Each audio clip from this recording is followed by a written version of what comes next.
I want to thank Professor Bibby and Thomas Hone for their work in putting this conference together and inviting me to this really beautiful state and this exciting university. Also, the students who have helped shuttle us around, Aaron, Top, and Jeremy. The subject of the conference is federalism, and I'm going to be talking about states' rights federalism. I'll keep my comments brief because I'm anxious to hear what the others have to say, especially what the congressman has to say. If you're dealing with a practical subject, walking the walk and talking the talk are closely connected, and you don't want to talk a talk that can't be walked. And since the congressman has done both, I'm anxious to hear what he has to say. Now, I think states' rights federalism is actually an unconstitutional idea. I think it actually may even be an anti-constitutional idea.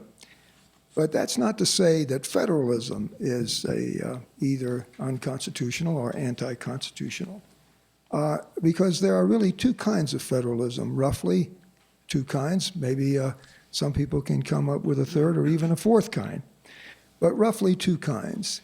There's national federalism and there's states' rights federalism. Now, national federalism has a certain understanding of the Constitution. For national federalism, the Constitution is basically a means to certain ends, as the preamble indicates, and as the ratification debate indicated. It's an arrangement of offices and powers which is designed to bring about a certain desirable state of affairs, a certain desirable state of society, a society that enjoys such goods as national security, national prosperity, equal opportunity, and so forth. For the constitutional, for the national federalist, for the positive constitutionalist, the powers of the government are good things because the powers are those authorizations to pursue these public goods to which the people aspire.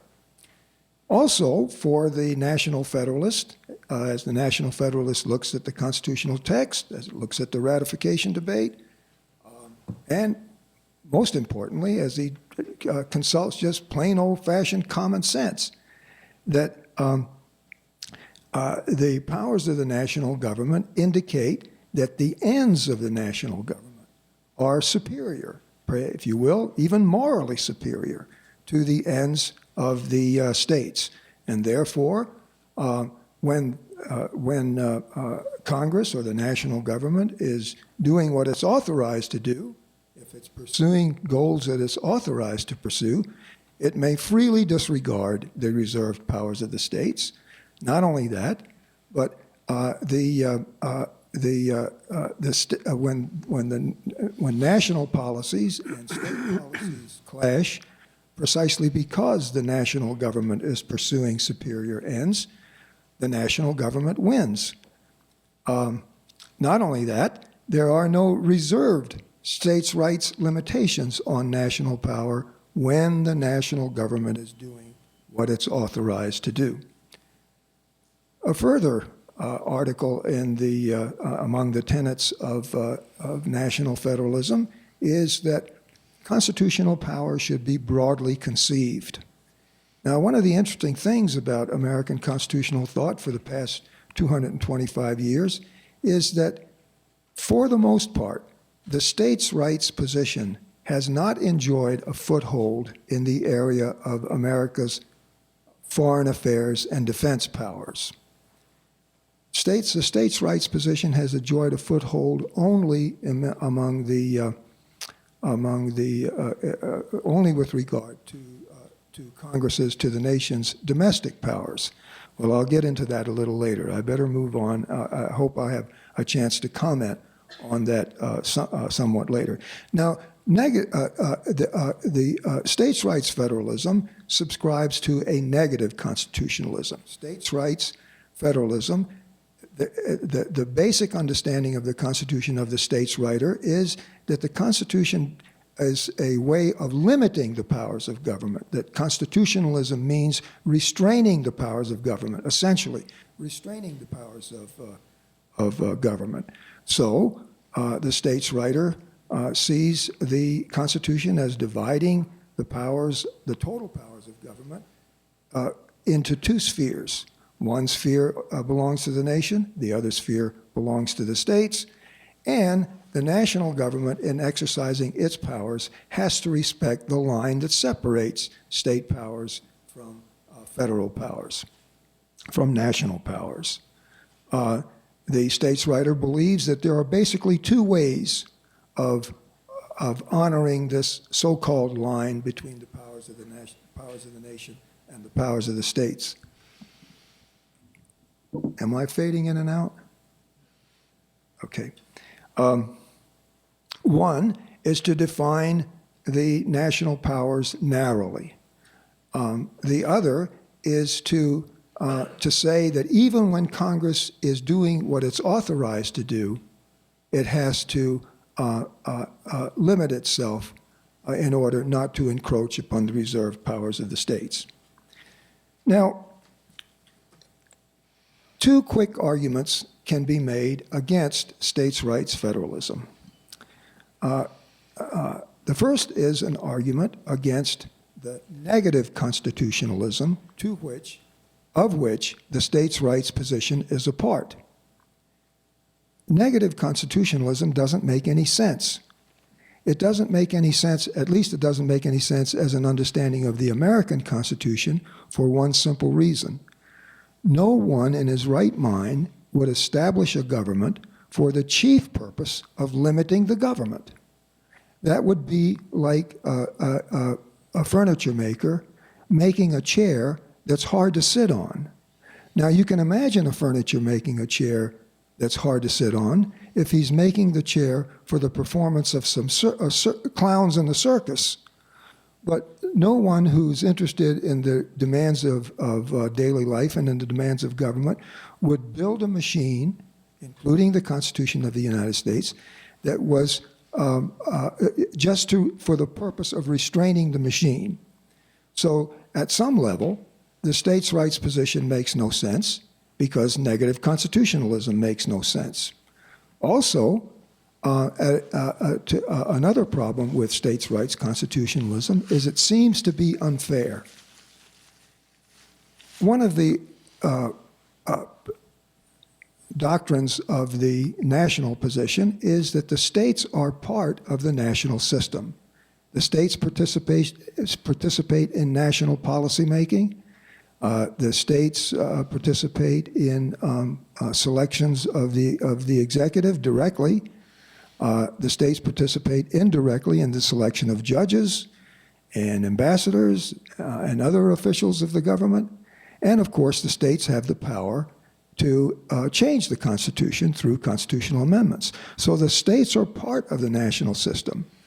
Now, one of the problems with states' rights federalism is that a state which participates in the process of policy formation, just one single state, and loses in that process, can then turn right around and nullify the decisions of the national government as a whole. Having participated in the process and lost in that contest, just one state can nullify what the collegium has decided.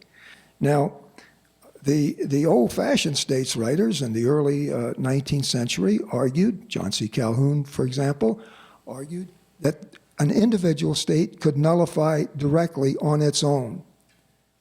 Now, that argument isn't heard so much anymore these days, although it is heard occasionally. Now, an individual state, just one individual state, representing a tiny fraction of the American public as a whole, can go to a court and ask a court to nullify the decision of the government as a whole. And this seems to be unfair. Am I running out of time? No, I think you're doing okay. Okay. Let me know when I got about 3 minutes left. This seems to be unfair. And so it's legitimate to ask, what justifies states' rights federalism? Now, the states' writer cannot look at the Constitution or at the Constitution's ratification and justify states' rights on that basis.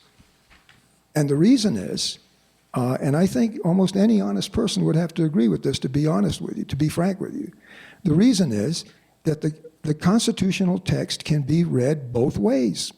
And also the ratification debate can be read both ways.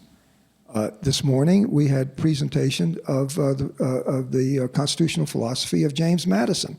I think Madison's position can be read both ways. You can take a look at John Marshall, one of our leading nationalists. Things that he says put him on different occasions on different sides of the federalism debate. You can say the same even about John C. Calhoun. John C. Calhoun wasn't consistently a states' writer. John C. Calhoun wasn't consistently a nationalist. He was on both sides of the debate.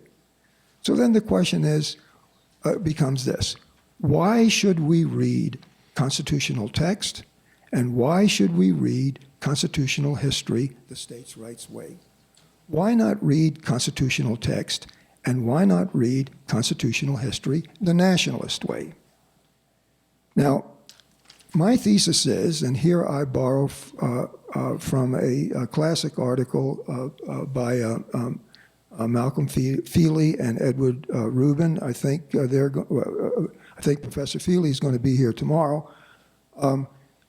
It's impossible for the states' writer to make an argument justifying the states' rights view of the Constitution. And the reason for that, let me see if I can state it in a way that it's understandable. The reason for that is this: in order for the states' writer to make an argument, now don't get me wrong, the states' writer can defend states' rights in a number of ways. The states' writer can defend states' rights by walking away from the debate. The states' writer can defend states' rights by resorting to violence. The question is whether the states' writer can defend states' rights with an argument, whether the states' writer can give a reason for those of us who don't believe in states' rights to believe in states' rights.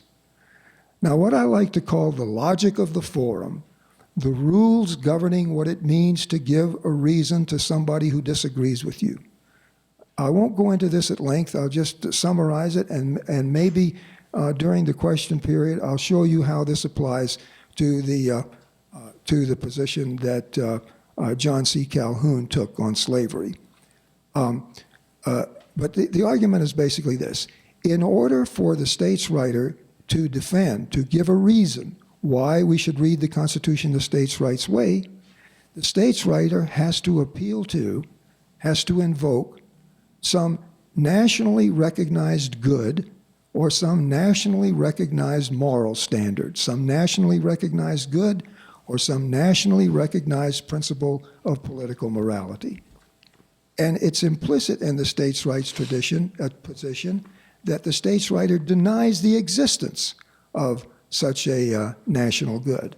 Now, that makes the states' rights position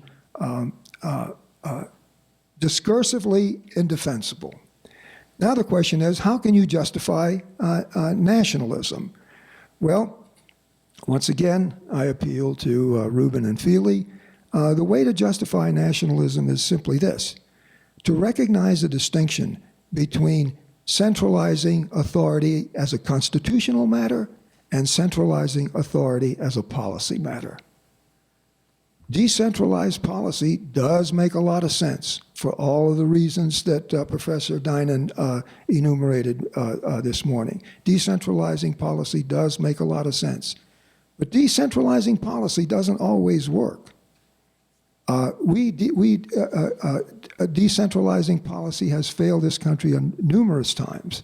It failed this country in the Cold War when the Russians put up Sputnik before we did. Sometimes decentralizing policy works. Sometimes decentralizing policy doesn't work. The only authority that can decentralize is that authority which is constitutionally centralized.